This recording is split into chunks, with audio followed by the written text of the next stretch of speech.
Hi welcome to అర్జీ online tech. ఈరోజు latest notification వచ్చేసి యూకో బ్యాంక్ రిక్రూట్మెంట్.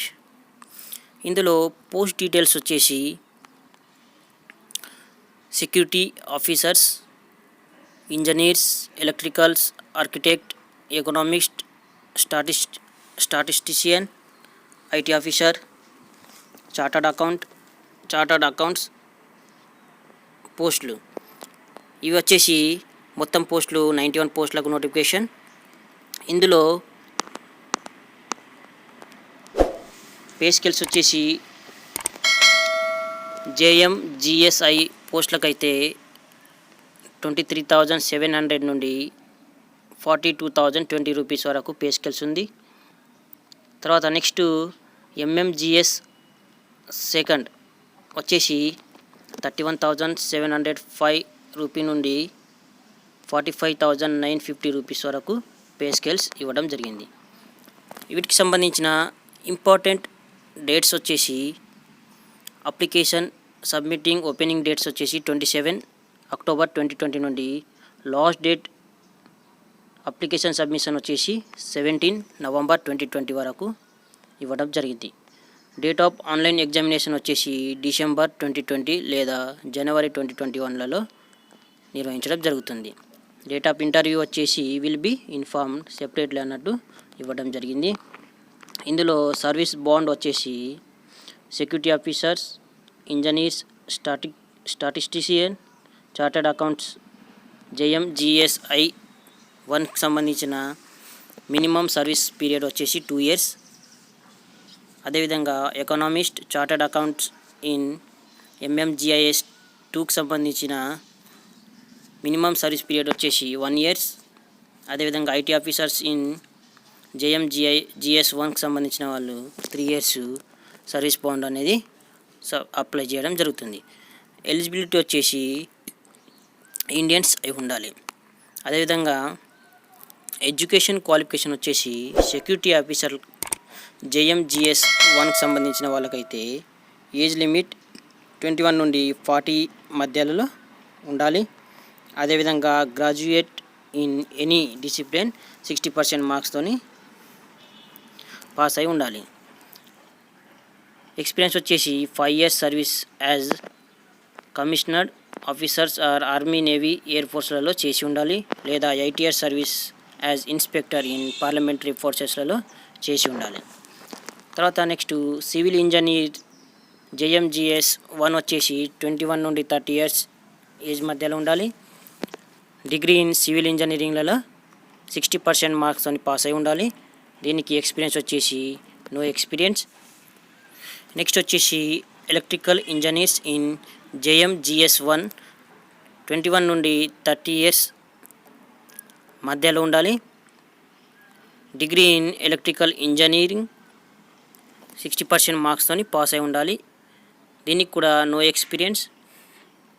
తర్వాత ఆర్కిటెక్ట్ ఇంజనీర్ ఇన్ జేఎంజిఎస్ 1 21 నుండి 30 years వీళ్ళు B architect, bachelor of architect for architect engineering 60% మార్క్స్తో ఉండాలి. No mandatory experience. తర్వాత నెక్స్ట్ వచ్చేసి ఎకనామిస్ట్ ఇన్ ఎంఎంజిఎస్ 2 21 నుండి 30 years మధ్యలో ఉండాలి. పోస్ట్ గ్రాడ్యుయేట్ ఇన్ ఎకనామిక్స్లో 60% మార్క్స్తో పాస్ అయి ఉండాలి, లేదా పిహెచ్డి ఇన్ ఎకనామిక్స్ చేసి ఉండాలి. ఎక్స్పీరియన్స్ వచ్చేసి post graduate in economics with minimum 2 years of experience. తర్వాత నెక్స్ట్ వచ్చేసి స్టాటిస్టిషియన్ ఇన్ జేఎంజిఎస్ 1కి సంబంధించిన వాళ్ళకైతే 21 నుండి 30 years మధ్యలో ఉండాలి. పోస్ట్ గ్రాడ్యుయేట్ డిగ్రీ ఇన్ ఎకనామిక్స్లలో 60% మార్క్స్తో పాస్ అయి ఉండాలి. తర్వాత నెక్స్ట్ వచ్చేసి ఐటీ ఆఫీసర్స్ ఇన్ జేఎంజిఎస్ 1కి సంబంధించిన 21 నుండి 30 years మధ్యలో ఉండాలి. ఎడ్యుకేషన్ క్వాలిఫికేషన్ వచ్చేసి 60% మార్క్స్తోని BE, B Tech degree in computer సైన్స్లలో చేసి ఉండాలి. ఎక్స్పీరియన్స్ వచ్చేసి minimum 1 year experience in specialised ఏరియాలలో చేసి ఉండాలి. తర్వాత చార్టర్డ్ అకౌంటెంట్స్ ఇన్ జేఎంజిఎస్ 1కి సంబంధించిన 21 నుండి 30 years మధ్యలో ఉండాలి. చార్టర్డ్ అకౌంటెంట్ క్వాలిఫై అయి ఉండాలి, పాస్ అయి ఉండాలి. నెక్స్ట్ వచ్చేసి చార్టర్డ్ అకౌంటెంట్ ఇన్ ఎంఎంజిఎస్ 2కి సంబంధించిన వాళ్ళు 21 నుండి 30 years క్వాలిఫైడ్ చార్టర్డ్ అకౌంటెంట్. తర్వాత ఏజ్ రిలాక్సేషన్ వచ్చేసి షెడ్యూల్ క్యాస్ట్ షెడ్యూల్ ట్రైబ్ వాళ్ళకైతే మ్యాక్సిమం 5 years, అదర్ బ్యాక్వర్డ్ క్లాసెస్కి అయితే మ్యాక్సిమం 3 years, పీడబ్ల్యూడీకి అయితే మ్యాక్సిమం 10 years, ఎక్స్ సర్వీస్ మెన్స్కి అయితే 3 years ఏజ్ రిలాక్సేషన్ వర్తించడం జరుగుతుంది. సెలక్షన్ ప్రాసెస్ వచ్చేసి సెక్యూరిటీ ఆఫీసర్లకైతే ఇంటర్వ్యూ ద్వారా సెలెక్షన్ చేయడం జరుగుతుంది. ఇంటర్వ్యూ మార్క్స్ వచ్చేసి జనరల్ క్యాండిడేట్లకు అయితే 40% మార్క్స్ చేసుకోవాలి.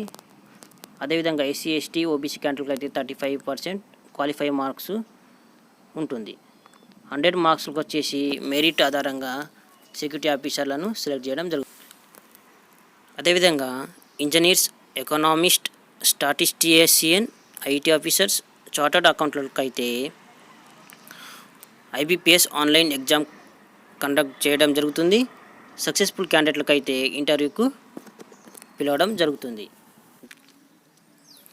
అప్లికేషన్ ఫీ వచ్చేసి ఎస్సీ ఎస్టీ పీడబ్ల్యూడీ అయితే application fee 100 rupee, GST 18 rupee, total 118 rupee అనేది పే చేయడం జరుగుతుంది. యూఆర్ ఈడబ్ల్యూఎస్ ఓబీసీ క్యాండిడేట్కి అయితే అప్లికేషన్ ఫీ వచ్చేసి 1000 rupee, GST 180 rupee, total 1180 rupee అనేది ఫీ పే చేయడం జరుగుతుంది. ఫీ అనేది ఆన్లైన్ త్రూ పే చేయడం జరుగుతుంది. ఓకే ఫ్రెండ్, ఇలాంటి లేటెస్ట్ నోటిఫికేషన్ మీకు రావాలంటే మీ ఛానల్ని సబ్స్క్రైబ్ చేసుకోండి. బెల్ ఐకాన్ మీద క్లిక్ చేసి ఆల్ అని సెలెక్ట్ చేసుకోండి. అదేవిధంగా షేర్ చేయండి. Thank you.